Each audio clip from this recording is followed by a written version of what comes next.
భారతదేశం వ్యవసాయ ఆధారిత దేశం. దేశ ప్రజలు ఎక్కువగా వ్యవసాయం మీదే ఆధారపడి జీవిస్తున్నారు. దేశాభివృద్ధిలో కూడా వ్యవసాయం ఎంతో కీలకంగా మారింది. రైతన్నలకు సాగు భారం కాకూడదని కేంద్ర రాష్ట్ర ప్రభుత్వాలు ఆర్థిక సాయం అందిస్తూ అండగా నిలుస్తున్నాయి. అయినప్పటికీ వాతావరణంలో చోటు చేసుకుంటున్న మార్పుల వల్ల పంటలకు అనేక చీడపీడలు అంటుకుంటున్నాయి.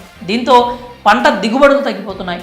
ఈ ప్రభావం దేశ ఆహార భద్రతపై పడుతోంది. దీన్ని అధిగమించేందుకు వ్యవసాయ సాగులో ఆధునిక పద్ధతులను ప్రవేశపెడుతున్నారు. నూతన రకాల వంగడాలను అభివృద్ధి చేసి పంట ఉత్పత్తులను పెంచేందుకు కృషి చేస్తున్నారు. అంతేకాకుండా సాగు వ్యయాలను తగ్గించేందుకు యాంత్రీకరణ పెంచాలని వ్యవసాయ రంగ నిపుణులు కూడా సూచిస్తున్నారు. వ్యవసాయ రంగాన్ని లాభదాయకంగా మలిచేందుకు పలు దేశాలు పరిశోధనలు చేస్తున్నాయి. టెక్నాలజీలో వచ్చిన విప్లవాత్మక మార్పులతో వ్యవసాయ సాగులో వినియోగించే యంత్ర పరికరాలు అందుబాటులోకి తెస్తున్నారు.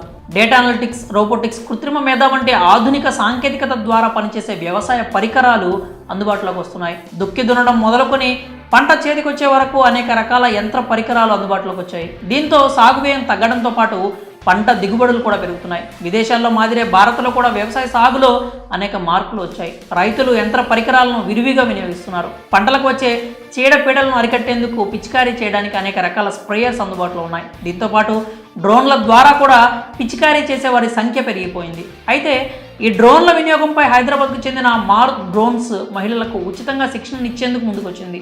కేవలం 2 వారాల్లోనే శిక్షణను పూర్తి చేసుకోవచ్చు. అనంతరం డ్రోన్ ఫ్లయింగ్ చేస్తూ నెలకు 40,000 రూపాయల పైన సంపాదించుకోవచ్చు. ఇటీవలే ఈ సంస్థ వ్యవసాయంలో వినియోగించే డ్రోన్లను తయారు చేసేందుకు DGCA నుంచి అనుమతులు పొందింది. మారుత్ డ్రోన్స్ తయారు చేసిన AG365S కిసాన్ డ్రోన్ ద్వారా మరింత మందికి డ్రోన్ ఫ్లయింగ్లో శిక్షణ అందించేందుకు సన్నాహాలు చేస్తోంది. డ్రోన్స్ ద్వారా ఉపాధి పొందాలనుకునే సర్వీస్ ప్రొవైడర్లకు, రైతులతో పాటు స్వయంగా ఉపాధి పొందాలనుకునే మహిళలకు 2 వారాల్లోనే డ్రోన్ లైసెన్సులు అందజేస్తోంది. దీంతో పంట పొలాల్లో మందు పిచికారీ సులభతరం అవుతుంది. రైతులకు పొలాల వద్దే శిక్షణ అందిస్తున్నట్లు కంపెనీ వ్యవస్థాపకులు ప్రేమ్ కుమార్ వెల్లడించారు. మహిళా రైతులకు 2 వారాల పాటు శిక్షణ ఇస్తున్నట్లు ఆయన తెలిపారు. శిక్షణ పూర్తయిన మహిళలు, రైతులు రోజు డ్రోన్లను నడుపుతూ 1,500 రూపాయల వరకు సంపాదించే అవకాశం ఉన్నట్లు వివరించారు. డ్రోన్ కొనుగోలు చేయాలనుకునే రైతులకు తక్కువ వడ్డీకే 10 లక్షల వరకు, సర్వీస్ ప్రొవైడర్లకు 2 కోట్ల రూపాయల వరకు రుణాలు అందిస్తున్నారని చెప్పారు. కేంద్ర ప్రభుత్వం నుంచి 50 నుంచి 100% వరకు సబ్సిడీ కూడా లభించే అవకాశం ఉందని తెలిపారు. ఇక DGCA నిబంధనల ప్రకారం డ్రోన్ ఫ్లయింగ్ చేయాలనుకునే వారికి 18 ఏళ్ల వయస్సు, పాస్పోర్టు తప్పనిసరిగా ఉండాలి. దాదాపు 2 వారాల్లో ఫ్లయింగ్ ట్రైనింగ్ పొందిన తర్వాత ఇన్స్ట్రక్టర్లు సంబంధిత అధికారుల పర్యవేక్షణలో పరీక్షలు నిర్వహించిన అనంతరం 10 సంవత్సరాల వ్యవధి ఉన్న లైసెన్సులు జారీ చేస్తారు. మరి ఈ అద్భుతమైన అవకాశాన్ని సద్వినియోగం చేసుకోండి. పొలాల్లో పనిచేసే మహిళలకు ఈ కాన్సెప్ట్ ఎంతగానో ఉపయోగపడుతుంది.